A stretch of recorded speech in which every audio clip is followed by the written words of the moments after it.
It's been called the world's most important relationship, and it's one with plenty of tension.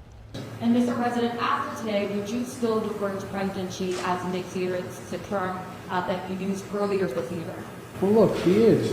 From the very first day that we take back the White House. As the U.S. election approaches, U.S.-China ties could even get more tense. To see what it looks like from China, VOA went to Beijing. It's the first time we've been allowed here in 4 years, following pandemic restrictions and U.S.-China tensions that prevented us from getting visas. We asked Beijing residents what they think of Joe Biden and Donald Trump.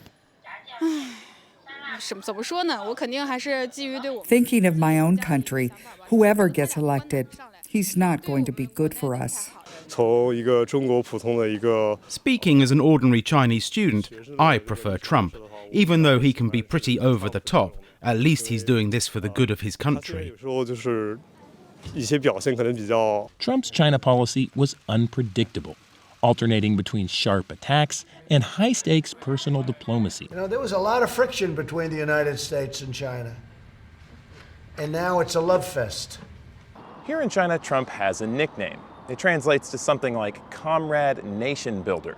Basically what it implies is that Trump is helping China by hurting the U.S. global image. It's interesting. Many things he does somehow actually do align with China's interests. He's just so straightforward.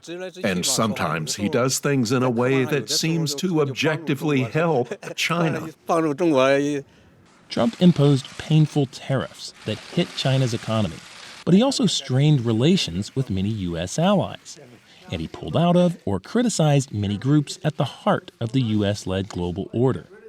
Biden, meanwhile, has strengthened U.S. alliances, especially in Asia, rattling Beijing.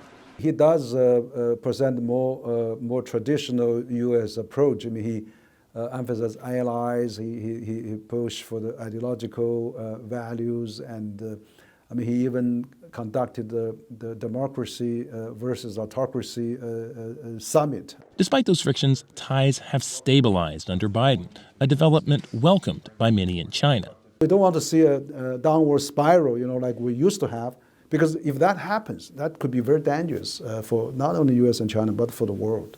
Thank you. As the U.S. election approaches, lots of uncertainty ahead. Bill Gallo, VOA News, Beijing.